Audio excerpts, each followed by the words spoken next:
Good evening. Welcome to South Asia Newsline. I'm Lipakshi Khurana. Here are the top stories we're tracking for you on Tuesday, the 15th of September. Prime Ministers of India and Sri Lanka pledge to maintain peace in the region. India's bid for UNSC seat gets a boost as UN General Assembly agrees for reforms. And Pakistani Prime Minister inaugurates tunnels on Karokaram highway connecting China. And now for all the details, a portion of Pakistan's Karokaram highway linking China, which was damaged due to landslides in 2010, has been thrown open to the public. The project is linked to the China-Pakistan economic corridor. Pakistan Prime Minister Nawaz Sharif on Monday inaugurated the Pakistan-China friendship tunnels which have been constructed over the Attabad Lake in Gilgit-Baltistan. The over 4-mile-long 5 tunnels are part of the 15 miles portion of the Karokaram highway, which was damaged in 2010 due to landslides in the Hunza Valley. The $275 million project to restore a strategic road link to China via Gilgit-Baltistan has been completed in a span of over 3 years. The restoration of Karokaram highway, carried out in a collaboration with China, is said to be part of the $46 billion China-Pakistan economic corridor project, which has been widely criticized by the people of Gilgit-Baltistan for exploiting its rich mineral resources with no benefits in return. Gilgit-Baltistan has been under Pakistani occupation for over 6 decades and is remotely administered by federal government through a council headed by Pakistan Prime Minister. India's bid to become a permanent member of the UN Security Council has received a shot in the arm as the UN General Assembly has agreed to negotiate the wording of a document for reforming the Security Council over the next 1 year.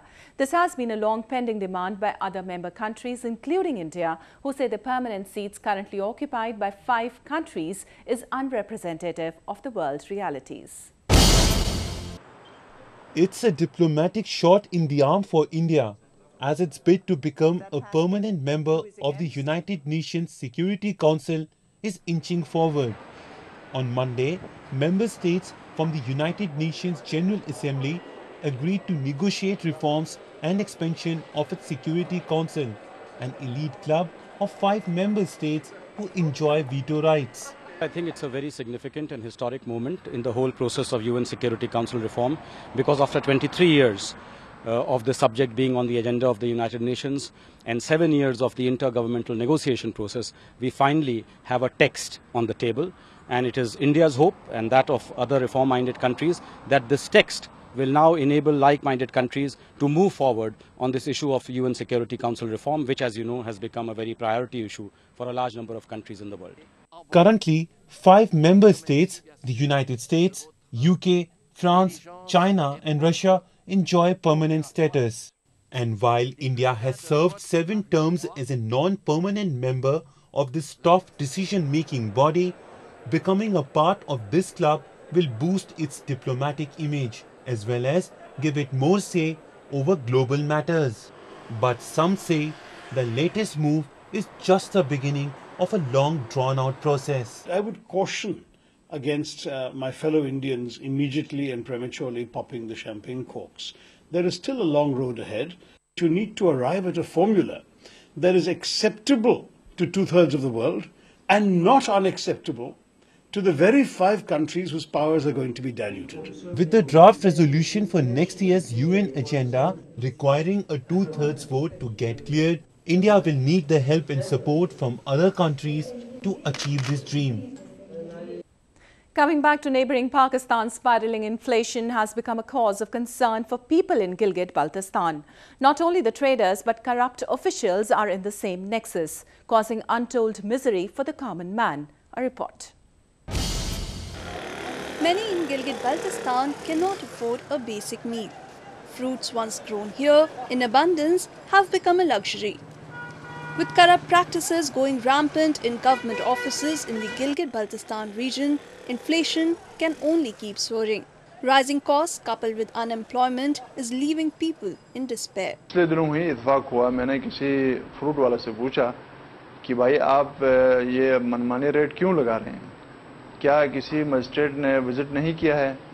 तो उन्होंने हंसते हुए बात को टाल दिया, कहा कि छोड़े जी, मजिस्ट्रेट ने क्या करना होता है, उसने तो अपना हिस्सा लेकर चले जाना होता है। तो हमारी मर्जी है, हमें जिस तरह वारा पड़ेगा हमने उसी तरीके से चीज़ों को फरोख्त करना है।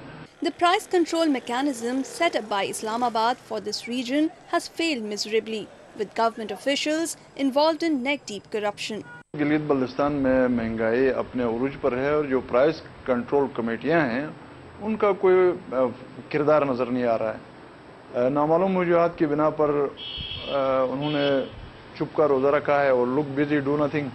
अपने तौर पर माहाना या 6 माह के बुनियादों पर इजलास भी होते हैं उनके, और लेकिन उन इजलासों का कोई फ्रूटफुल रिजल्ट सामने नहीं आ रहा है। Pakistan has over the years denied people in Gilgit-Baltistan their basic rights. Most of the produce grown in Gilgit-Baltistan is sent to Pakistan's main cities. Indian Prime Minister Narendra Modi on Tuesday pledged support to the new Sri Lankan government for the development of the island nation after he met the visiting Prime Minister Ranil Wickremesinghe, who is on his maiden international visit to India after assuming office last month.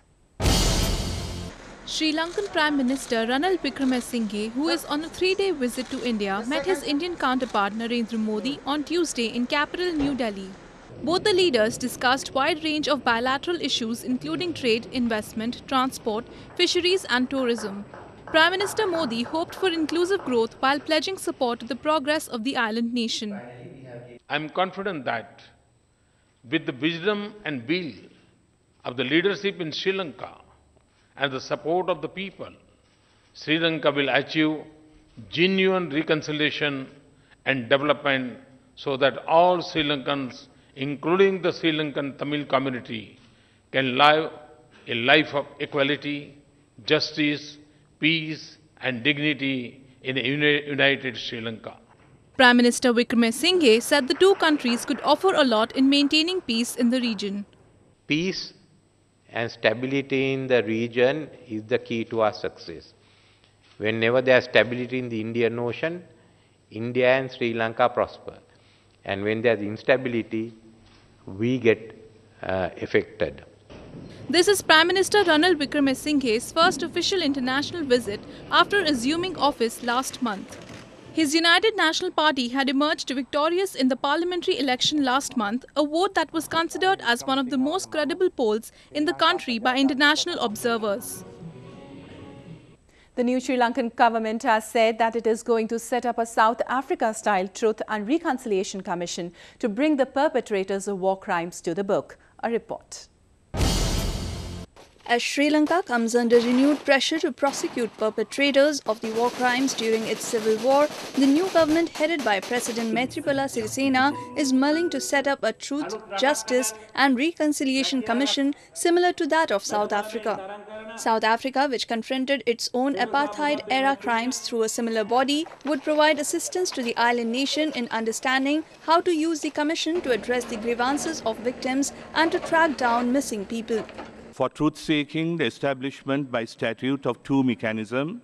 One, a commission for truth, justice, reconciliation and non-recurrence to be evolved in consultation with relevant authorities of South Africa and other countries who have been advising us. This mechanism is envisaged as having a dual structure, a compassionate council composed of religious dignitaries from all major religions in this country, and a structure composed of commissioners. Two, an office on missing persons based on the principle of the family's right to know, to be set up by statute with expertise from the ICRC and in line with internationally accepted standards.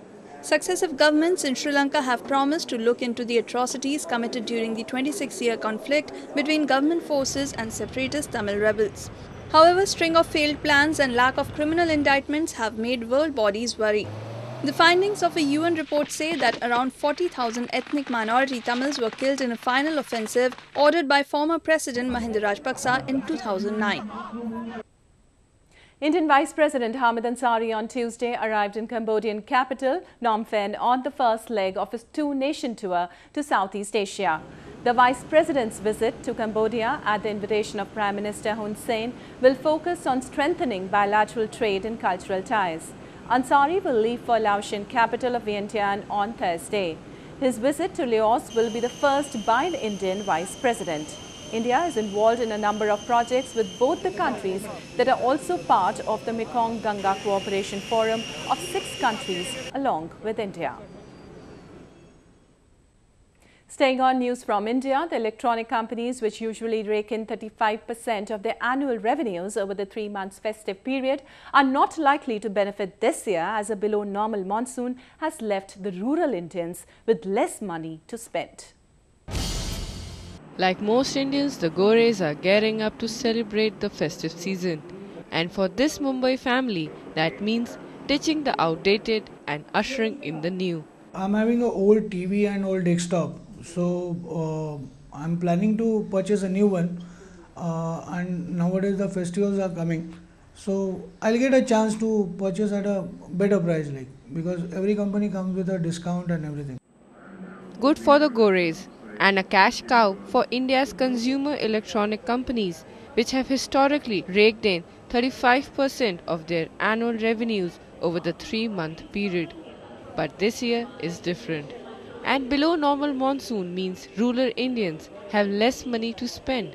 And a weaker rupee means the money they do have buys a lot less than it did last year. We see the demand from rural India to be less. If you look at the mix of premium product versus entry-level product, which is largely driven by rural market or upcountry market, 70% of the products are entry-level products. So if 70% of the segment is going to experience lower demand, obviously the industry will not be able to grow to that extent. Experts are expecting sales growth of just 10% this year, half of what companies have seen in recent years.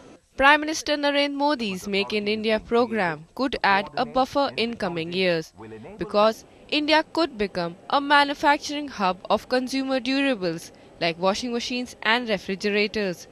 The government says the likes of Korea and China are already putting forward deep-pocketed proposals. It definitely will help the industry, but it is too soon to say, because of the fact that these projects, they have a very long-term impact on the economy. We will have to wait for years to come and see how much of these investments that have come in will actually materialize. India's consumer electronic industry is expected to hit $20.6 billion by 2020, more than double last year's value.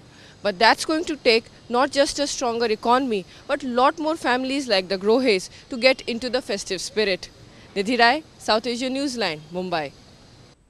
The UN Human Rights Council Commissioner Zaid Ra'ad Al Hussein has called for the release of former Maldivian President Mohammad Nasheed. He made the statement at the 30th UN Human Rights Council meeting on Monday. While Hussein criticized Nasheed's transfer back to prison from house arrest last month, he reiterated his earlier stand that the trial against Nasheed on terrorism charges was flawed and his conviction was politically motivated.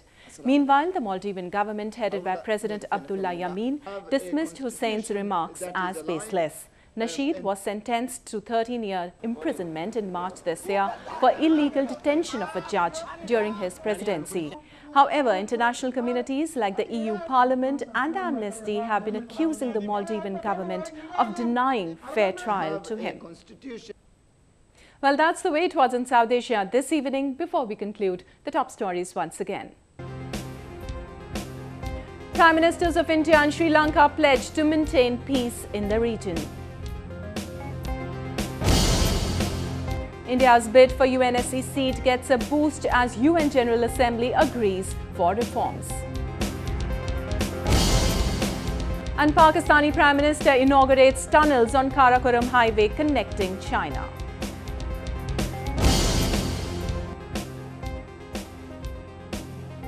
Now our viewers can watch the show on SouthAsiaNewsline.com. You can also visit us on Facebook.com/SAsiaNewsline and follow us on Twitter @SAsiaNewsline. That's all in tonight's edition. We'll see you same time tomorrow. Good night.